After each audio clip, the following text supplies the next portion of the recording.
भावी मुख्यमंत्री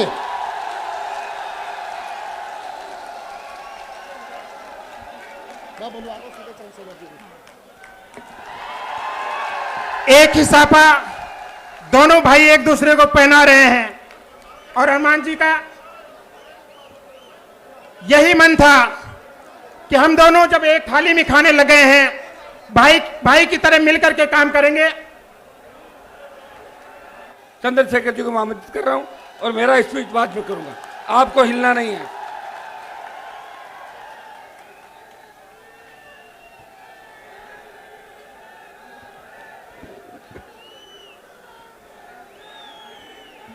जय भीम।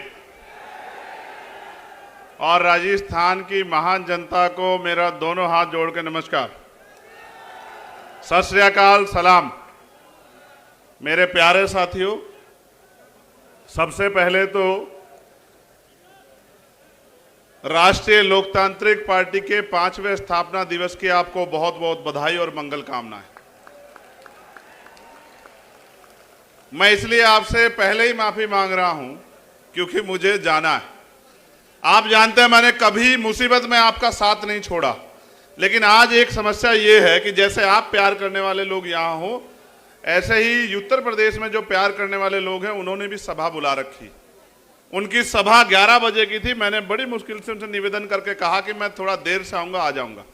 तो मैं जो चंद बातें आपसे कहूँगा आप उनको सुन लेना, लेकिन मैं आपसे एक वादा कर रहा हूँ कि जब तक मैं इस किसान कमेरी कौम को कुर्सी पे बैठने की ताकत यहां राजस्थान में हम लोग मिलकर दोनों भाई नहीं देते, तब तक मैं आपको छोड़ के जाने वाला नहीं। ये बात याद।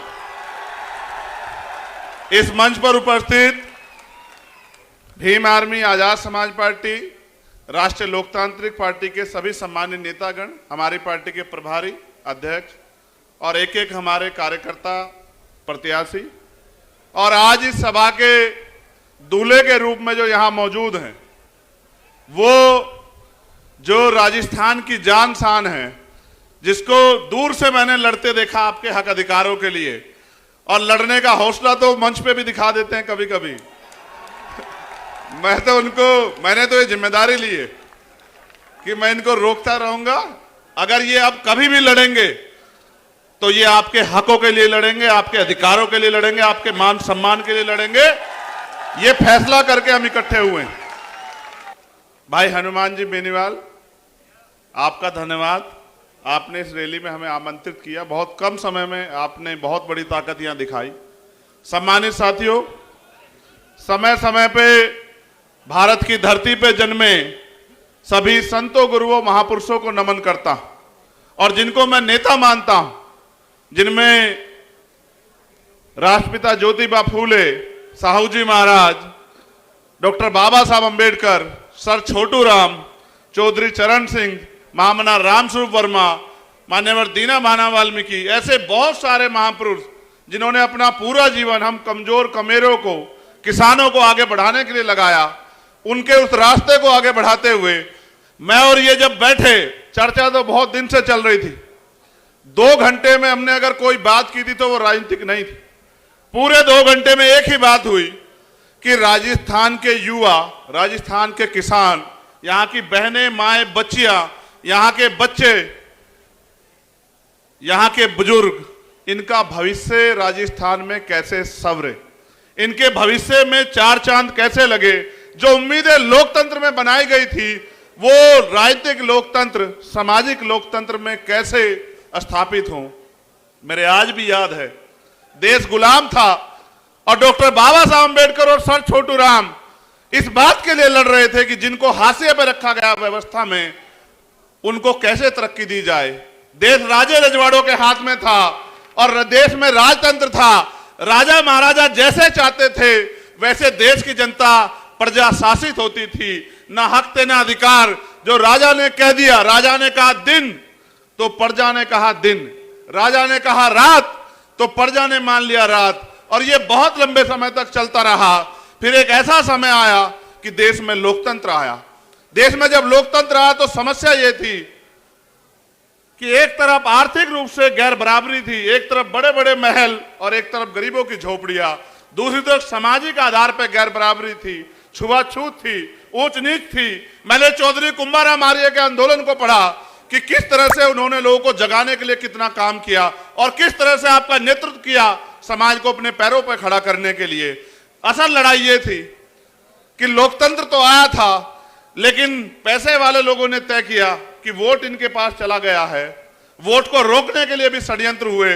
कोई कहता वोट उसको मिलेगा जो पैसा वाला है, कोई कहता उसको वोट का अधिकार मिले जिसके पास जमीन जायदाद है, कोई कहता उसको मिले जिसके पास व्यापार है।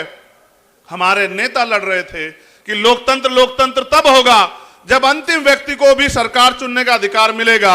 ये राजतंत्र नहीं है कि राजा चंद लोग चुन के तय कर दें। ये लोकतंत्र है, जनता जिसे चाहेगी, चाहे वो किसान का बेटा हो, चाहे वो मेहनत कश कौम का बेटा हो, चाहे वो गरीब का बेटा हो, उसको आगे बढ़ाना चाहे तो बढ़ा सकती है।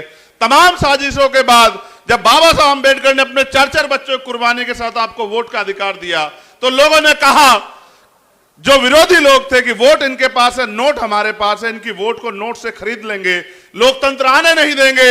हमारे महापुरुष घर से निकले, गली गली गए, लोगों को समझाने का काम किया है। मेरे सीधे साधे लोगों, अपनी ताकत को समझो।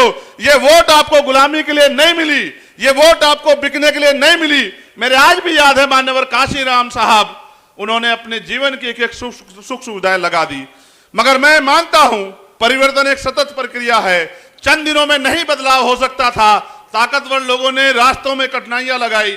आज जब हम आ रहे थे, रथ चल रहा था, सामने को रुकावट आ गई, तो हनुमान जी बेनीवाल मुझसे बोले, पत्रकार साथी भी वहां थे, कि ये रथ रुकेगा नहीं।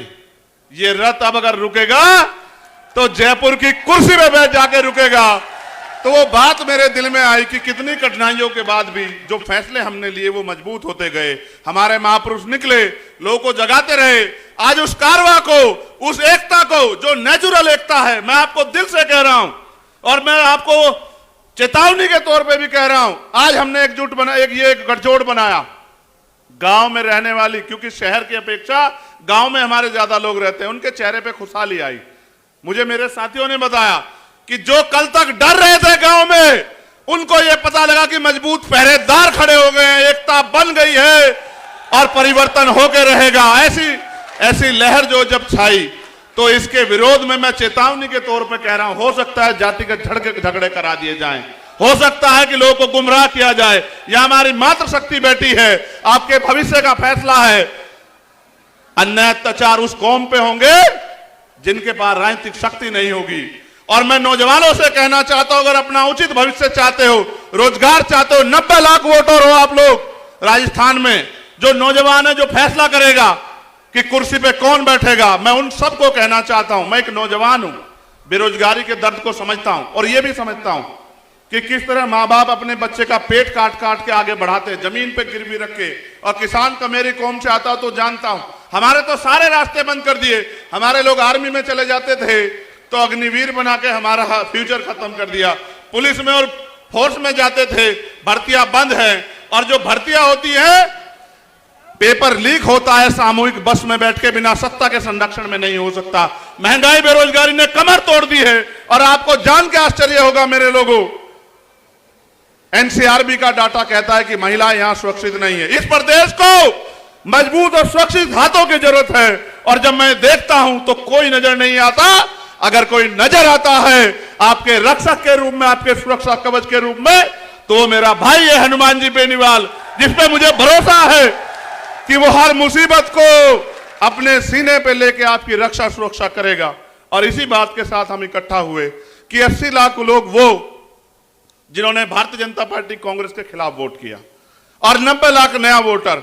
और हम गली गली जाएंगे। आज भले मेरे पास समय कम हो, लेकिन रोज समय कम नहीं रहेगा। मैं आपकी गली गली ढाणी ढाणी आऊंगा आपको जगाने के लिए। और आपसे निवेदन करूंगा मेरे लोगों, अगर चाहते हो कि नासिर जुनैद के साथ जो हुआ, असगर के साथ जो हुआ, ऐसा ही मीना जी के साथ जो हुआ, अगर चाहते हो इस सरकार को, पीसी सरकार को देखो, जो आपसे कहेंगे कि बीजेपी के नाम पे हमें वोट दो, बीजेपी आ जाएगी। आप याद करो, इंद्र मेघवाल, जितेंद्र मेघवाल, ओम प्रकाश रायगर, तुलाराम गुजर, बहन तोलाराम गुजर, आप याद करो कितने जुल्म हुए। और अगर कोई लड़ रहा था, लड़ना चाहिए था विपक्ष को, जो मुख्य विपक्ष है, आप बताओ और अपने मन से बताना क्या भीम आर्मी या हनुमान जी बेनीवाल की टीम के अलावा कोई लड़ रहा था? क्या आप बताओ, क्यों नहीं लड़ रहा था? क्या हमारी वोट की कोई वैल्यू नहीं है? मैं आपसे कहना चाहता हूं, आपने लोकतंत्र आने के बाद अपनी शक्ति को नहीं समझा। आपने लोकतंत्र आने के बाद इन लोगों पे भरोसा किया। हर 5 साल बाद आप वोट देते हो, कभी इनसे पिट के इनको वोट देते हो, कभी इनसे पिट के इनको वोट देते हो। ए मेरे लोगों, वोट का अधिकार शक्ति का अधिकार है, शक्ति का सूत्र है। आपकी जो समस्याएं हैं, मैं ऐलान करके कह रहा हूं, बिना अपने भाई से पूछे, आपकी जो समस्या आज आप लिख के दे जाओ। मैं पूरे राजस्थान के वासियों से कहना चाहता हूं, अपनी समस्याओं को लिख के दे जाओ। ये तुमसे झूठे मैनिफेस्टो लेके आते हैं, रोजी रोटी के लिए वोट नहीं है। रोजी रोटी तो मेहनत कष्टों में कमा के खा ही लेते हैं। हमने तो वो भी दिन देखे कि बहुत सारे लोग, मैं राजस्थान की बात करूं तो ये मेरी बात जान लो, आपकी जो समस्या उनको लिख के दे जाओ, उसी का मैनिफेस्टो बना देंगे और 6 महीने में एक एक आपकी मांग पूरी करके दिखा देंगे। आप मेरी बात को याद रखना, ये राजस्थान है। इतने सरकारें बनी, क्या पीने के लिए साफ पानी की व्यवस्था, मीठे पानी की व्यवस्था कराई तुम्हारे लिए? ईआरसीपी का से आपको लाभ मिलता, 13 जिलों को मिला के आपको लाभ। दोनों खेल खेल रहे हैं कि कैसे आपका बेवकूफ बना। कब तक लुटते रहोगे? कब तक पिटते रहोगे? ये एकता बन गई है, इसको रोकने के लिए षड्यंत्र होंगे, लेकिन इसको कोई और नहीं रोक सकता। रोकोगे तो आप, और इसको ताकत दोगे तो आप। जितनी ताकत में आज आप यहां आए हो, आज से लड़ाई शुरू हुई है, खत्म नहीं हुई।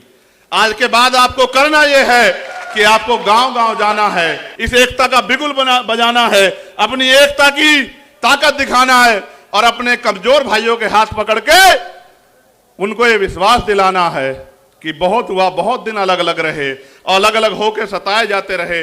अब समय बदल गया है, ऊपर वालों ने हाथ मिला लिया है तो नीचे वाले भी हाथ मिला के एकता बना लें। और फिर मैं ये कहता हूं कि एक ऐसा सूरज निकलेगा। समय कम ना होता तो मैं आपको बहुत कुछ सुनाता, मगर मैं आपको वादे के तौर पे कह रहा हूं, मैं 1 लाख लोगों में भी वही बात कहता हूं और 10 लोगों में भी वही बात कहता हूं। वोट का अधिकार आपकी तरक्की तय करेगा। अगर आप चाहते हो कि नौजवान ठगे जाएं, पेपर लीक हो, भर्तियों में घोटाले हो, महिलाएं सुरक्षित हो, ये महिलाएं नहीं है, ये हमारे घर का सम्मान है, ये हमारी बहन बेटियां हैं। हम तो किसान कमेरे के औलादे, हम जानते हैं, हमने सीखा है देश के बॉर्डर पे देश की रक्षा करना और गांव क्षेत्र में अपनी बहनों के मान सम्मान की रक्षा करना। लेकिन आपने देखा किस तरह से जुल्म जाति बढ़ रही है। उसको बढ़ने का एकमात्र कारण है कि सत्ता के संरक्षण में अपराधी फल फूल रहे हैं और कोई नहीं चाहता कि परिवर्तन हो। जो स्थापित लोग हैं वो नहीं चाहते, जनता चाहती है परिवर्तन हो। और जनता ये चाहती है कि कोई किसान का बेटा, कोई मेहनत करने वाला बेटा यहां जयपुर की कुर्सी पे बैठे। आपसे मैं पूछना चाहता हूं कि जयपुर की कुर्सी पे अगर आपके बीच का व्यक्ति बैठेगा तो क्या आपको किसी के लिए किसी के आगे हाथ फैलाना पड़ेगा? आप खुद ही सोचो, जिसने बिना पावर के आपके लिए इतने लड़ाई लड़ी हो, अगर उसके हाथ में राजनीतिक ताकत होगी तो क्या होगा?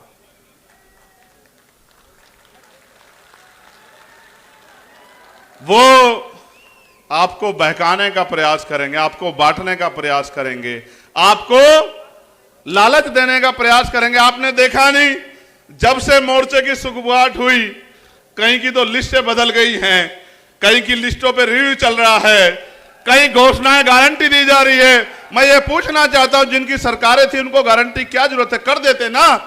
अगर आप नहीं कर सकते हो, मौका दे के देखो हमारे भाई को, फिर आप बताना आपका 5 साल का काम और अब 6 महीने में जो करेंगे, इतिहास याद रखेगा कि किसी बहादुर ने ताकत संभाली है। इसको, इस बहादुरी को आगे बढ़ाओ, गांव गांव गली गली जाके इस एकता को बनाओ। ये नीला और पीला एकजुट होके आगे बढ़े। एक और षड्यंत्र होगा, मैं अपने सीनियर लोगों को कहना चाहता हूं, मीडिया के लोगों ने कहा, इसलिए मैं हनुमान जी बेनीवाल का और अपने साथियों का ध्यान आकर्षित करूंगा। वो कहते हैं दलित और जाट का गठबंधन हुआ। झूठ। दलित और जाट तो इसके पिलर हैं। वो तो अपने कंधे में बिठा के इस प्रदेश की सत्ता तक हनुमान जी बेनीवाल को लाने वाले हैं। वो तो इसके पिलर हैं। लेकिन ये असल गठबंधन हर पीड़ित का है, कमजोर का है।